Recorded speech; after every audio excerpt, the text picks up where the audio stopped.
tous, bienvenue à ma capsule Entre nous. Aujourd'hui, c'est une capsule particulière, je vous réserve une surprise. Vous savez que mon dada, mon obsession, c'est de savoir rebondir dans la vie, de savoir développer sa résilience. Et aujourd'hui, j'ai une belle surprise à ce niveau, à vous transmettre, à vous partager. Mais avant, pour ceux et celles qui ne me connaissent pas encore, je me présente. Jacqueline Arbogast, je suis psychothérapeute et thérapeute conjugale et familiale.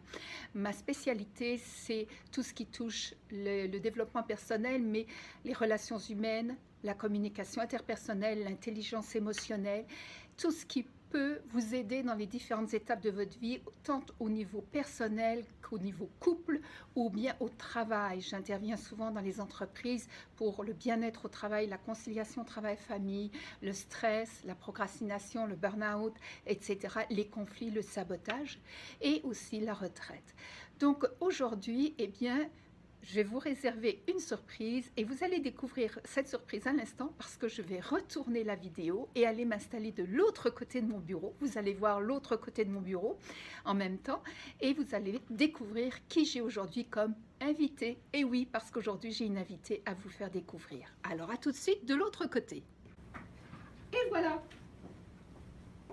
je vous présente Lucie Lachance, que j'ai eu la joie et le plaisir de connaître à un événement où nous étions présentes toutes les deux. Nous avons échangé tranquillement, tout simplement. Tout simplement. Et Lucie m'a raconté un peu son histoire. Et quand je l'ai entendue, je me suis dit, waouh, ça c'est un bon exemple de résilience. Et j'ai eu envie de l'interviewer. Et très gentiment, Lucie a dit oui, très simplement. Et nous voilà aujourd'hui, en début d'année, c'est une belle manière de commencer l'année. Alors Lucie, si tu veux bien raconter un peu ton histoire pour que les gens puissent suivre un peu ce qui t'est arrivé.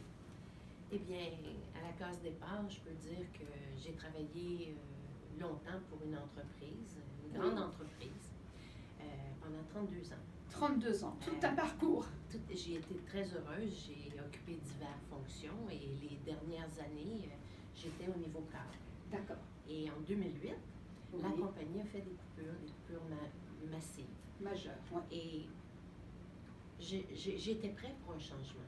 Dans mon cœur, je me disais, oh, j'espère que je vais faire partie des coupures parce que je me sentais prête pour un changement. Oui. Par contre, à l'époque, comme je vous dis, j'avais 32 ans de service oui. et la cinquantaine avancée. Et j'ai cru que j'aurais droit à une retraite pour me donner du temps et repartir dans une autre direction. Oui. Mais à ma grande surprise, quand on m'a rencontrée, on m'a dit, Lucie, tu fais partie des coupures. J'avais du mal à retenir ma joie. Mais on m'a dit, les cas comme toi, c'est les plus difficiles parce que tu es si près de ta retraite, tu ne seras pas une retraitée. Ah oui? Tu n'auras pas de retraite. Alors j'ai dit, ah, bon, je n'aurai pas de retraite. J'étais à peu près à 30 mois de la retraite. 3 ans.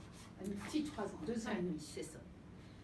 Alors, tout de suite, je me suis dit, bon, je l'ai souhaité. Oui. Je l'ai. Peut-être pas comme j'aurais imaginé que ça se passerait, mais j'ai l'opportunité de faire autre chose. OK. Alors, comme je vous dis, à la cinquantaine avancée, plus précisément à 54 ans, je suis retournée à l'école. Wow! Bravo! Et j'ai regardé qu'est-ce qui me passionnait, qu'est-ce qui m'aimait. Moi, l'interaction avec les gens, ça a toujours été une de mes passions. Oui. Et dans ma vie personnelle, j'avais touché un peu l'immobilier. Alors, je suis maintenant courtier immobilier. J'ai obtenu ma certification. Et j'étais très fière de moi juste d'avoir suivi le cours parce que retourner à l'école à 54 ans, c'est comme pas évident. Non, on n'a plus les réflexes, on ne sait plus retenir de la même manière. Les mathématiques et tout ça, c'était vraiment très loin dans ma tête. Et ça demande une certaine concentration qu'on n'a plus parce qu'on l'a différente à ce moment-là. Absolument, absolument. Oui. J'ai suivi mon cours virtuellement, c'est-à-dire toute seule, devant mon ordinateur chez moi. Et je me déplaçais seulement pour les examens. D'accord. Donc, j'ai obtenu ma certification en 2010 et depuis, je suis courtier immobilier. C'est un métier que j'adore. J'ai le rapport avec les clients, chose que je fais très bien, que j'aime. Oui. Et j'ai le sentiment d'aider les gens à réaliser une petite partie de leur rêve. Mais bien sûr, mais même grosse, parce que des fois c'est sur des années. Et Oui, c'est important c'est- financièrement, mais aussi dans l'investissement de temps, affectif et tout ce que ça représente. Absolument, absolument. Et ça correspondait aussi avec un changement de vie personnelle, parce que comme je devenais moi-même dans une nouvelle carrière, mais je commençais une nouvelle page de vie parce que j'ai vécu en couple 34 ans. Oui. Et nous avons décidé d'un commun accord de poursuivre nos chemins séparés. Que de changements en si peu de temps. Oui, oui, oui. Et à partir de cet instant, quand j'ai commencé ma vie seule, pour moi c'était nouveau parce que je n'avais jamais vécu seule. Wow. J'ai quitté la maison de mes parents Oui. et puis je suis allée vivre avec, à l'époque, mon chum qui est devenu mon mari. Et j'ai eu mes enfants et tout ça, et on a eu une très très belle vie. Mais là, je commençais une nouvelle vie seule. Wow. Et croyez-moi, ça me faisait peur. C'était la partie de... C'était l'aspect qui me terrifiait. Ah, mais c'est très apeurant. Effectivement, on a l'impression d'être au bord du vide. Et puis, C'est l'inconnu. C'est l'inconnu. C'est l'inconnu. Ouais. Et je me disais, Marie, est-ce que je vais rester seule jusqu'à la fin de mes jours? Est-ce que, tu sais, parce que j'ai aimé la vie de famille, la vie de couple, j'ai aimé. Oui. Je suis toujours seule, Oui. après 8 ans, et je suis immensément heureuse. Ah oui. Et je ne suis pas seule. Ah. Je vis seule, mais je ne suis pas seule. Expliquez-nous ça. Bien, j'ai des amis. En fait, je dois revenir au moment où ma vie a commencé comme personne célibataire seule. Oui. Je me suis fait une promesse à moi-même que je dirais oui à tout ce que la vie croisait mon chemin. Vous apporterez? Oui, tout ce qui me fait plaisir, je dirais oui à tout. Parce que j'ai une croyance, sans avoir l'air éberlu, j'ai une croyance qu'on a tellement de pouvoir sur ce qui nous arrive, que toutes nos pensées se transforment ou nous appartiennent et font partie de notre vie, que je me suis dit, si l'univers ou la vie met ça sur mon chemin, je l'ai demandé, je dois l'embrasser. Je dois pas être froussarde. Oui. Je dois... Timoré. Je dois accepter. Accepter, c'est ça. Et qu'est-ce qu'elle vous a mis sur votre chemin, la vie, alors? Eh bien, elle a mis plein de gens nouveaux sur mon chemin, des nouvelles expériences, des réseaux, des nouvelles activités, des voyages. J'ai rencontré plein de gens. Naturellement, quand je suis devenue célibataire, je cherchais mon âme sœur. Et à chaque fois que je rencontrais quelqu'un, j'avais demandé quelque chose en particulier, ce que je recevais. J'ai tout reçu, ce que je demandais précisément, Oui. pour me rendre compte que c'était incomplet, c'était une facette, c'était, sans vouloir paraître difficile, Oui. c'était incomplet. Là, je suis arrivée à la demande, envoie-moi le meilleur pour moi et je l'accepte. Mais c'est une évolution. C'est ça, c'est tout. Mais je pense que l'évolution est nécessaire. Oui. Je pense que l'évolution est nécessaire. Et je me suis aussi promis à moi-même que je ferais les choix. Parce que dans les faits, il faut dire que je suis une personne disponible et familiale et très généreuse de mon temps et de mes... La preuve. mais j'aime. Oui. On dit toujours qu'on fait tout pour nous. Et des fois, cette expression, jadis, ça me choquait. Parce que je traduisais ça en me disant, mais non, moi, je ne suis pas égoïste. Je fais rien pour moi, je fais tout pour les autres. Mais dans le fond, donner, ça nous apporte tellement. Mais je pense qu'il faut d'abord se donner à soi-même pour être bien rempli, puis pouvoir le donner aux autres. Oui, vous avez raison. Mais il y en a qui naissent avec plus d'outils dans leur sac que d'autres. Ça fait Et partie j'ai de la cette vie. chance. Oui. Sérieux, j'ai cette chance. Ah oui. Ce n'est pas un gros effort pour moi que d'aimer la vie ou d'apprécier ce que la vie me donne. Je j'ai pas à me répéter tous les matins d'être reconnaissante. Je le suis d'emblée et à tout moment. Vous ne pensez pas que c'est quelque chose qui se construit, un réflexe qui est devenu maintenant, vous n'avez plus besoin de vous le répéter, mais parce que vous l'avez tellement remarqué, vécu, pris conscience que ça fait partie de vous? Je pense que oui, ça s'amplifie. Ça s'amplifie. Ça s'amplifie, oui, définitivement. Et plus que ça, aujourd'hui, à l'âge que je suis rendue, je me rends compte que c'est contagieux. Ah ben oui! C'est contagieux. Quand on est de ceux qui excusent, qui pardonnent, qui apprécient, mon fils, des fois, il trouve que c'est exagéré, que à tout moment, je vais lui dire, je te remercie, j'ai passé des bons moments, les moments que je passe avec mes petits-fils, je les apprécie. Oui. Je veux qu'il sache que j'apprécie. Pour lui, j'aurais peut-être pas besoin de lui dire à chaque occasion, parce que ça va de soi, il le sait. Mais je pense qu'en l'exprimant, ça le transforme lui aussi. Bien sûr. Pour qu'il, lui aussi, apprécie chaque instant. Oui. Ça fait comme une empreinte. On est plus dans le carpe diem, dans le moment présent. Exact. Et ça, c'est important. C'est important. Oui. En 2017, j'ai eu une petite épreuve point de vue santé. Oui, vous m'en aviez parlé. Est-ce que vous voulez bien nous le partager? Bien sûr, bien sûr. Puis vous allez dire, mais mon Dieu, c'est contradictoire avec ce qu'elle dit. J'ai eu un cancer. Et quand je vous ai dit précédemment que je crois que le pouvoir de notre pensée, de notre parole, elle est au-delà de ce qu'on peut s'imaginer, eh bien, j'avais la prétention de dire, de me dire, et même de l'exprimer à d'autres, qu'avec le tempérament que j'ai, que moi, Lucie, j'aurais jamais de cancer. Et j'avais la prétention, j'ai bien dit la prétention, et la vie m'a remis sur la voie en me disant, ma petite, tu y as tellement pensé, tu en as tellement parlé, et voici, c'est là maintenant, qu'est-ce que tu fais avec ça? Oui. Je peux dire aujourd'hui, médicalement, c'est toujours après 5 ans qu'on va te déclarer guéri. Oui.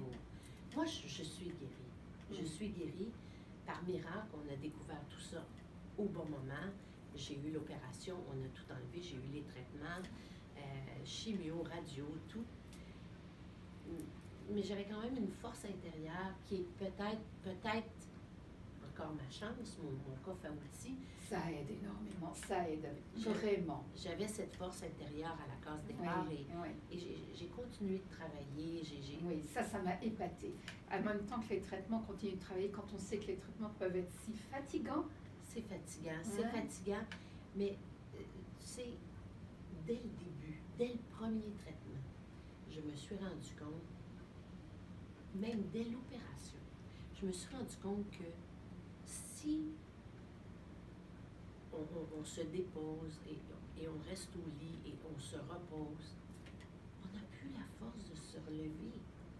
C'est comme, je me sentais comme si mon lit me soudait, soudait mon corps au lit. Et là, j'ai tout de suite fait des efforts pour sortir du lit, bouger, faire à manger, sortir dehors et vaquer à mes occupations. Puis la plus grande chose que je me suis dit, ma vie ne deviendra pas un cancer. Je l'ai eu, ils l'ont enlevé, il n'est plus là, je dois faire les traitements pour assurer ma guérison, mais ma vie ne deviendra pas un cancer. Et comme je me suis poussée, mon énergie est revenue. C'est comme si vous l'aviez toujours entretenue. Oui, elle est revenue. Parce que, sincèrement, j'ai eu peur.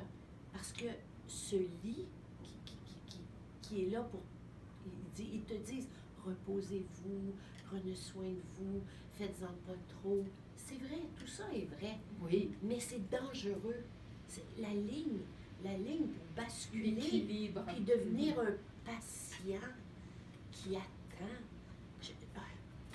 J'ai eu peur. J'ai eu peur. Et tant mieux, parce que c'est ce qui vous a boosté. Oui, Hein? définitivement, Oui. définitivement. Alors, dès le début, je suis allée chez le coiffeur, puis j'ai acheté une perruque. Et dès que j'ai vu que mes cheveux commençaient à tomber, j'ai rasé ma tête. J'ai mis ma perruque, je me maquillais, j'allais au travail. Après les traitements, 2-3 jours après, je restais à la maison parce Oui. que j'avais des périodes difficiles. Mais j'ai eu la chance de faire partie d'une équipe qui était là pour me supporter Wow. quand moi, je pouvais pas. Mais même eux, ils oubliaient. Les gens oubliaient. Tu sais, j'ai eu une réunion de famille dans l'été et là, j'avais des cousines qui avaient entendu parler que j'avais eu le cancer.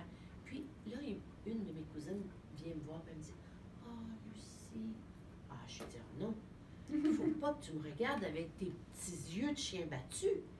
Je suis très bien. Je suis très bien. » Oui. Tu comprends? Oui. Pour moi, c'était important.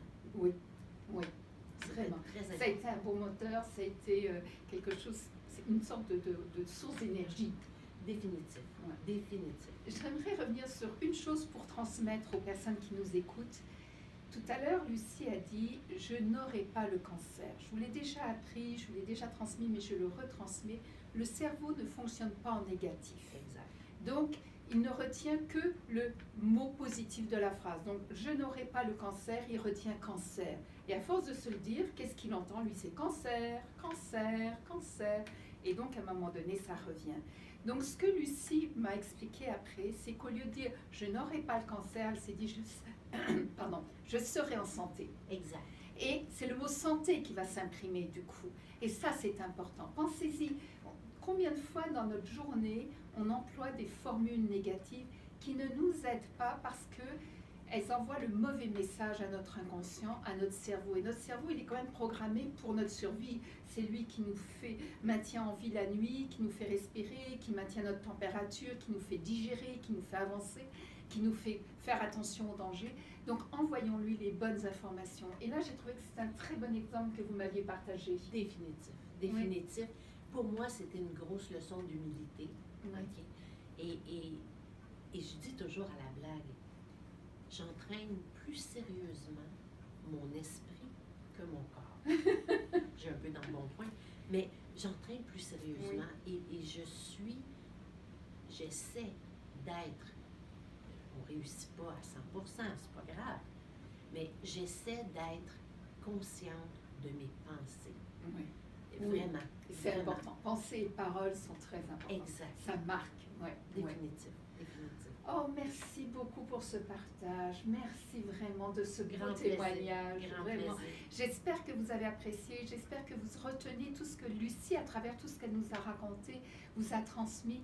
Cette énergie qu'elle a su garder, préserver, ce côté positif qu'elle a mis en place, cet état d'esprit aussi qui est je veux être en santé, je veux pas qu'on me plaigne, je veux continuer d'agir, je veux voir la vie du bon côté et à travers toutes ces épreuves et aussi le côté très optimiste, reprendre les études au bout de 34 ans, chapeau, bravo. J'en suis très fière. Ah mais quoi? Mais le changement pour moi a été bénéfique aussi. Oui, J'ai maintenant- rien n'arrive pour rien. Absolument. Surtout quand on sait, oui, il y a un moment d'émotion. Je ne connais pas un événement qui nous arrive et qui nous touche sans qu'il n'y ait pas de l'émotion.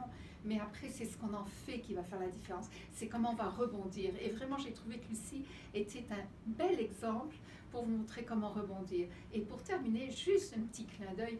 Est-ce que vous savez comment Lucie s'appelle de son nom? Lucie, la chance. Et oui, vous avez bien entendu, Lucie la chance. Eh bien, elle a su la créer, elle a su l'entretenir, elle a su la perpétuer et elle peut être vraiment fière d'elle. Et vous, écoutez, je vous donne rendez-vous pour une prochaine autre capsule, une autre surprise, un autre moment. Bonne journée à vous tous. Au revoir.